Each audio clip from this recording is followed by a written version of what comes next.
Hello class, Dr. Nemecek here with your week 5 presentation of the course. Thank you very much for all the good information that you have been exhibiting through the first 4 weeks of the course. I'm very satisfied with everything that you've done so far. Keep up the good work. We're closing in on the second half of the course now. Before you know it, we're going to be finished. So pay attention to what is going to be transpiring in week 5 because we have two very busy and very informative chapters in the textbook where you're going to be studying two different topics that revolve around developing strategic alternatives. In Chapter 6 and Chapter 7 is going to be evaluation of alternatives and strategic choice. Now, one of the things that I wanted to bring to your attention that I think is important about these two chapters before we delve into the specifics, and I kind of just give you a brief overview of what's in these two chapters, is that these two chapters that go together revolve around two different subjects, but still focused on strategic management of a healthcare organization and how you do strategic planning. There's a lot of information in Chapter 6 and Chapter 7, and it's not real easy light reading. So what I suggest that you do is you just kind of breeze over the chapter, each of them first, to get a feel for what they're talking about. And then when you're done with that, focus on the end of the chapter where they've got questions for class discussion. And in Chapter 6, you'll find those questions for class discussion on page 251. There are 16 different questions there that talk about Chapter 6 and specifically in detail, to the point where if you can understand the question that they're asking and remember finding where that you read about that in this chapter, I think it'll be a lot easier to absorb all the information instead of trying to read between the lines and all the information that's there. Again, it's very busy, so this is I want you to take this to heart and do it this way, so you don't find yourself putting it aside and thinking, wow, this is way too much information to be looking at in a short period of time. So I think this will kind of help you to grasp the information quicker. For Chapter 7, if you go to page 303 or 304 in your textbook, you'll also find the questions for class discussion. There are 18 of those there that will help you to hone in on what Chapter 7 is talking about.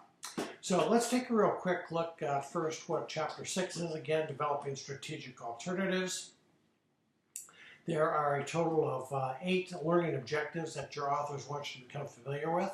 They want you to be able to understand and discuss the steps involved in the decision and logic of strategic development. They want you to be able to synthesize and integrate a strategic thinking accomplished in situational analysis into a strategic plan for an organization. They want you to be able to identify the hierarchy of strategies and strategic decisions required in the strategic planning process. They also want you to understand the nature of directional strategies, adaptive strategies, market entry strategies, and competitive strategies. And in Chapter 6, that's probably going to be the bulk of the information that you're going to focus on in this chapter. They also want you to identify strategic alternatives available to healthcare organizations. They want you to be able to provide the rationale as well as advantages and disadvantages for each of the strategic alternatives. They want you to be able to understand that strategies may have to be used in combination to accomplish the organization's goals. And lastly, number 8, they want you to be able to map strategic decisions, showing how they are linked as an ends to means chain of events. So again, at the beginning of each of these chapters, that's where you'll find the learning objectives listed. So at the beginning of Chapter 6, if you need a refresher as to what those are, start with those learning objectives there. And what they will do is they will launch you into, again, looking at the entire strategic planning process, but now they're honed in on strategic formulation. And again, the key words here relative to strategies are going to be, they're going to be talking about directional strategies, adaptive strategies, market entry strategies, and competitive strategies. And by focusing on those, what they intend to get you to do is understand that as part of the strategic planning process, if you focus on using one of these types of strategies, it will help you to kind of formulate your own game plan in your mind that you'll be able to teach others about that will help you to kind of make sense of the whole process. And once you adapt this strategy formulation, it'll help you to understand the whole strategic planning process, where First of all, we were talking about the first few chapters of the course, situation analysis, where we did an external analysis outside the organization. We did an internal analysis of what it's like inside the organization and things that are going on now. And now it's leading us to directional strategies, where we're going to be doing a strategy formulation that gets a little bit more specific about the actions that we're going to take. Excuse me. Now, strategy formulation is defined as deciding what the organization should explicitly be doing. So you're going to be asking yourself questions similar to, what is the organization doing now? And when we know what the organization is doing now, is there anything that we're doing now that we should consider stopping because it's not really accomplishing anything or doing us some harm? We also want to ask ourselves, what is the organization not doing but should start doing? So it's just the opposite of what are we doing now and want to stop, but we want to ask ourselves what should be doing that we're not doing currently, and we want to start doing because it will be helpful in the strategic formulation that we're doing as part of our strategic planning process. And lastly, strategy formulation wants us to ask the question, what is the organization currently doing that should be done differently? So again, we've got three different things here to consider. What is the organization doing now that we want to stop doing? What is the organization not doing now, but we should start doing it? And what is the organization currently doing that should be done differently? In other words, there may be some things that we are doing that we would be benefit if we changed how we're doing them, but we don't want to do away with them altogether.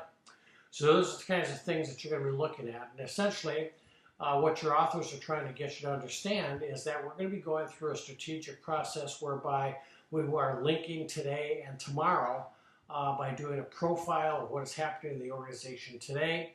And we're going to do that by looking at plans and budgets that are going to take us to a vision for the future, what we hope is what the future of the organization is going to look like, which eventually is going to be our profile of tomorrow. So we're going to be looking at the profile of today and what's happening in our organization and developing strategic plans and processes that are going to be a profile of tomorrow. And we're going to look at that in short term, which will be less than a year, but in mid to long term planning too, that will look at key years 1, 2, 3, 4, and 5. And even beyond that, you can go out to year 10. So when you think about linking strategic alternatives, which is what this chapter is talking about, they're going to present to you a checklist of things that you can look at that you might want to develop, for example, 3 different strategies to focus on that will help you to identify and address these issues.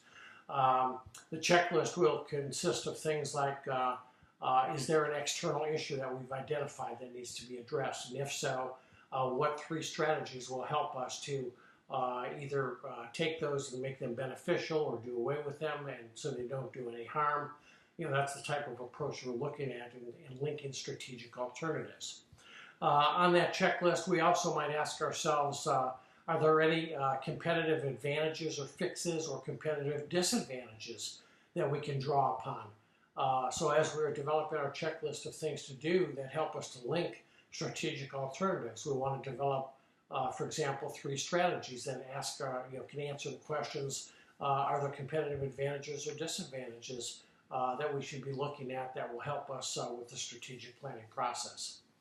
Part of the checklist should also ask ourselves, is what we're doing fit with the mission and values that we've established for the organization today, and if not, will they fit for what we're going to be doing in the future? Is what we're doing moving the organization towards the vision that we've established for our organization? And last but not least, by doing linking strategic alternatives, are we going to be able to achieve one or more of our strategic goals that we're thinking are things that we want to do in the future? So again, this is a process that's called linking strategic alternatives, and they're going to introduce you to that in Chapter 6. Now, to define how to get all of the answers to these questions that we're talking about, again, you have to understand what strategy formulation is all about, and they're going to give you definitions for directional strategies and adaptive strategies, and I want you to read about those in Chapter 6.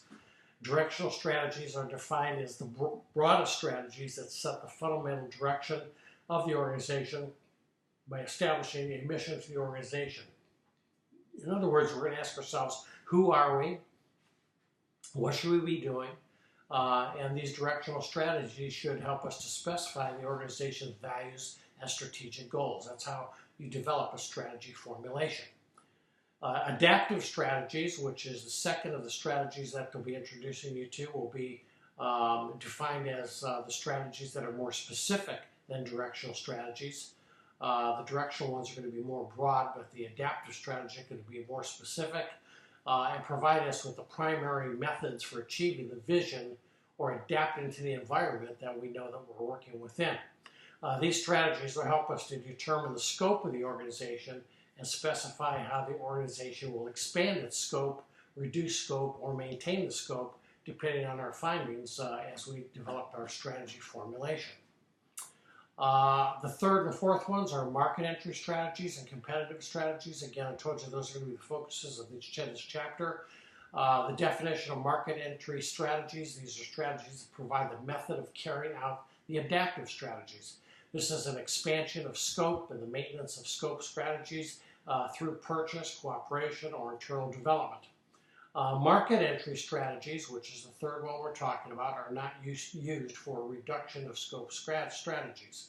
So that's a little bit different than the previous one that we were talking about, where I was talking about adaptive strategies, which can be used for that purpose. And then the fourth strategy formulation technique is going to be competitive strategies. These are defined as two types of strategies, one that determines an organization's strategic posture and one that positions the organization vis-a-vis other organizations within their particular market. These strategies are market-oriented and best articulate our competitive advantage in the geographic region in which we are working. So those are the definitions of strategy formulation. Again, there are four specific things: directional strategies, adaptive strategies, market entry strategies, and competitive strategies. So as you move through Chapter 6, remember that those are the four things we're focusing on that are going to help us to understand strategy formulation. Now, in planning the implementation of strategies, these strategies are the most specific strategies and are directed toward value-added service delivery and value-added support areas. In addition, individual organization units develop objectives and action plans that carry out the value-added service delivery and value-added support strategies. So we've got to understand that these are things that can happen in the future as well. So, strategic thinking questions for Chapter 6. What can we stop doing? What should we start doing? What should we continue doing? And what can we do differently that we're actually doing now? Remember, as you go through these questions, asking yourself, remember to draw upon the results of your external analysis that we're talking about the first few weeks of the course, your internal analysis as well, and the development of the directional strategies on the heels of that is what we're talking about today. So that essentially is everything in Chapter 6. Again, an awful lot of information there, so focus your attention after you do just kind of a brief overview of the chapter and not getting wrapped around the axle on all the details and trying to commit a lot of this to memory, especially all the terms that they're throwing at you. Take a look at the questions for class discussion on page 251, and if you can very easily ask yourself the question 1 through 16 and remember where possibly that's answered in the chapter, I think that will do you a lot more good than spending a lot of time trying to memorize everything that you're going to see here. So that's Chapter 6. Now very quickly, Chapter 7, even though there's also a lot of information in this chapter, this one can again be very easily understood by going to the back of the chapter after you do a real quick light overview of all the information that's here, and go to pages 303 and 304. Again, the questions for class discussion are listed there. There's 18 of them, and I would suggest that you look at each one of these and then try to find the answer to that question in Chapter 7, and I think that will give you a much easier ability to understand everything that they're talking about. Now, the topic of Chapter 7 is evaluation of alternatives and strategic choice. So this is going to be a little bit different than what we did in Chapter 6. But let's take a look at the learning objectives here, which will help you to understand the difference between these two chapters.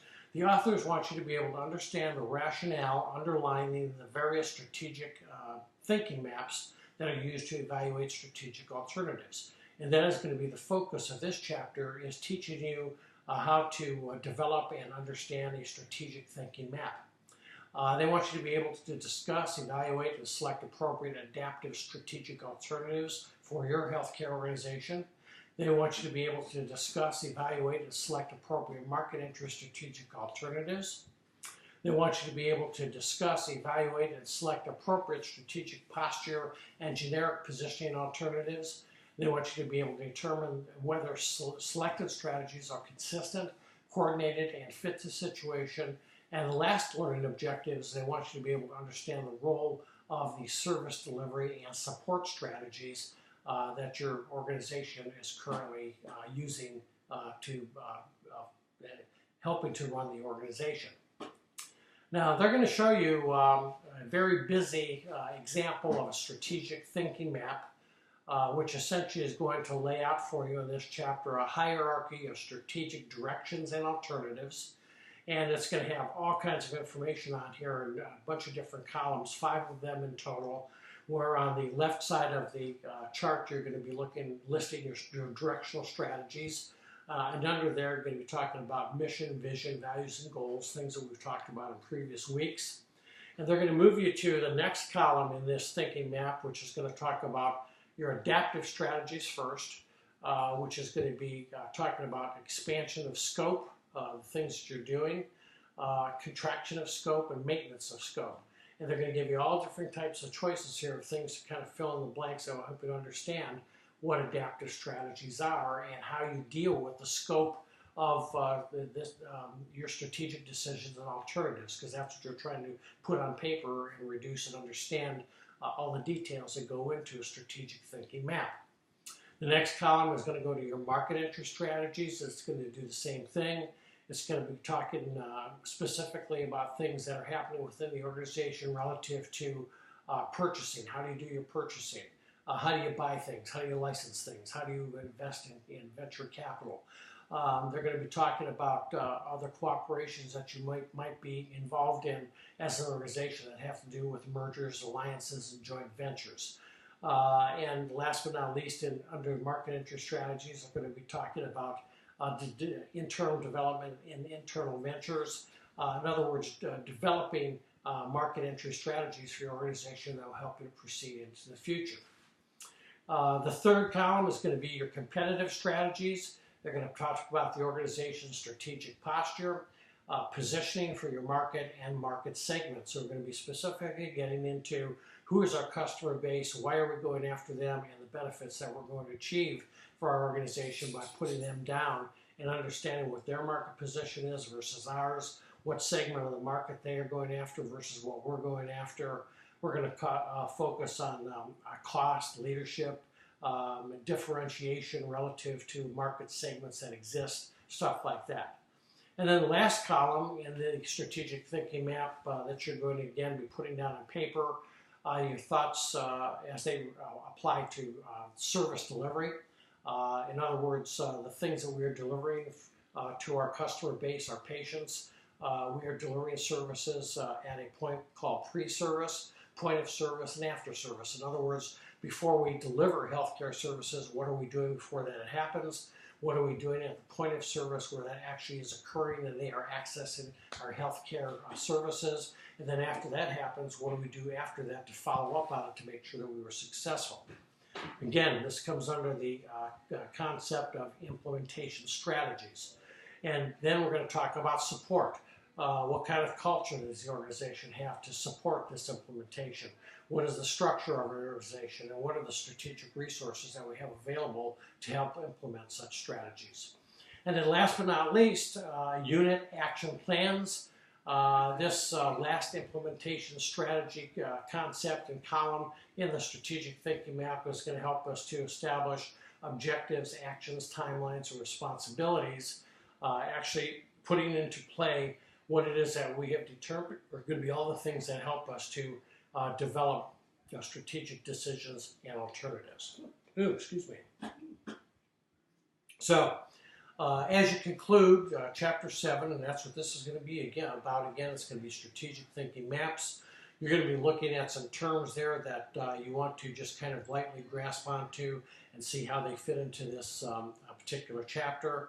They're going to be talking about a portfolio analysis, benchmarking, community needs, space analysis, re-engineering, stuff that you probably have not heard before in any of the other courses that you're taking in healthcare administration.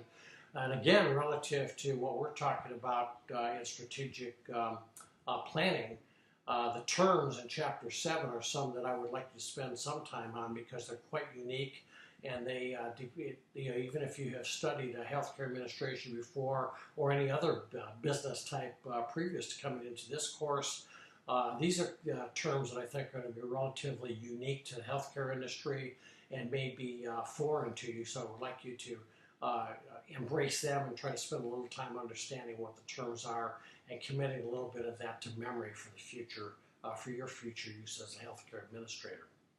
So again, Chapter 6 and Chapter 7, a lot of information. I would caution you again to not get wrapped around the axle on all the information that is available to you here in week 5, but consider it to be somewhat light reading and then focus on the questions for class discussions at the end of each of these chapters. So again, we're closing in very quickly now in the second half of the course. Make sure that you keep your ear to the ground and your nose to the grindstone because it's going to go real quick now. So pay attention to the course calendar and syllabus as to where we're at. In week 5, in addition to reading Chapters 6 and 7, you'll be watching this week 5 lecture discussing these 2 chapters, and you'll also have a discussion board to participate in, assignment 5, and another vocabulary quiz also. So best of luck with that information. If you need to contact me, send me an email or give me a call directly, and I'll be glad to discuss what it is that you need further guidance on. So have a good week, and I will see you next week in the week 6 course presentation. Have a good week.